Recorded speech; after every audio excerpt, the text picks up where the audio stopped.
You have to keep moving forward. I won't leave you behind. Go now, and do not look back. He fixed pipes for 11 years, one saved 2 lives, HFY SciFi. Daniel Cross had spent 11 years inside the bones of the Meridian Drift, a creaking trade station orbiting the dust rings of Calvash 9. While diplomats argued in clean white halls above, Daniel lived below the floor plates, in the maze of coolant lines, pressure valves, and steam ducts that kept the whole station breathing. Nobody thanked a pipe fitter. Nobody remembered his name at the crew briefings. He was the man who showed up when something leaked, fixed it, and disappeared again into the dark. He liked it that way. Quiet. Predictable. That changed on the day the alarms didn't stop. Daniel was elbow deep in a corroded valve junction on Deck 4 when the lights guttered red and the station's voice, flat, mechanical, announced a hull breach on the docking ring. He didn't think much of it at first. Breaches happened. Old station, old metal. But then he heard boots. Many boots, moving in unison, the kind of rhythm only military drones made. He climbed out of the access hatch just as a girl came sprinting around the corner. She couldn't have been older than 10, pale-skinned with a faint green undertone, ears tapering to soft points, white hair plastered to her forehead with sweat.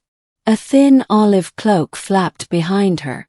Her eyes, gold-flecked, terrified, locked onto him like he was the only solid thing left in the universe.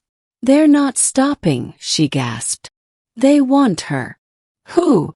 Daniel asked, already reaching for the heavy steel pipe wrench clipped to his belt, the same one he'd carried for 11 years, dented and oil-black from 1,000 repairs.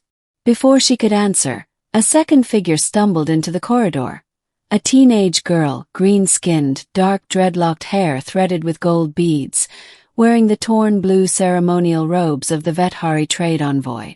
Daniel recognized the insignia. Royalty. The kind of royalty that got kidnapped for ransom, not rescued by janitors. "Sela!" the smaller girl cried, grabbing the older girl's arm. Behind them, armored mercenaries rounded the bend. 3 units of black exoplate, faceless visors, rifles raised. Bounty hunters, hired to snatch the Vethari princess and disappear before station security could scramble. Daniel didn't have a weapon built for this. He had a wrench, a belt of fittings, and 11 years of knowing every inch of this station's plumbing better than his own apartment. "This way. Move." He didn't wait for them to agree. He hauled open a maintenance grate and shoved both girls through ahead of him, into the narrow steam tunnel that ran the spine of Deck 4. Pipes screamed with pressure on either side. Hot enough to blister skin if you touched them wrong.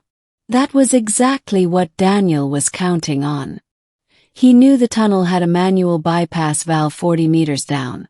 Original station hardware, never replaced, because replacing it meant shutting off heat to 6 decks for a week and nobody wanted that paperwork. He'd cursed that valve for years. Tonight he loved it. "Keep walking, don't touch the walls," he told the girls, voice low and steady, the same tone he used talking a panicked rookie engineer through a coolant leak. Mira, the younger one, finally gave her name between breaths, nodded and pulled Sela forward.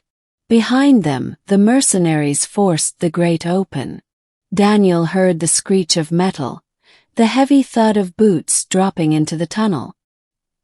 He reached the bypass valve, planted his boots, and wrenched it open with both hands. Superheated steam roared sideways into the tunnel behind him, a wall of white fury slamming into the lead mercenary's exoplate. The drone shrieked feedback through its speaker, joints locking as condensation flash-fried its servos, and it dropped hard, collapsing against the corridor wall, smoke pouring from its chest plate. The second mercenary surged through the steam anyway, rifle swinging up. Daniel didn't think. 11 years of swinging a wrench at stuck bolts had built something in his shoulders that no firing range ever could. He stepped in close, too close for the rifle to track, and brought the wrench down across the mercenary's wrist guard, then drove the pipe end up under the visor. The mercenary staggered, disoriented, and Daniel shoved Mira and Sela behind him, planting himself between the girls and the threat, blood from a glancing rifle graze trickling down his temple. "Stay behind me," he said, and for the first time in 11 years. His voice didn't sound like a man apologizing for being in the way. Sounded like a wall. The third mercenary hesitated at the steam-choked entrance, weighing the cost of a smoking comrade and a man who fought like he had nothing left to lose. Station security sirens were closing in fast. Real soldiers, real backup, finally catching up to the breach. The mercenary chose to retreat into the vapor, dragging the disabled drone with him.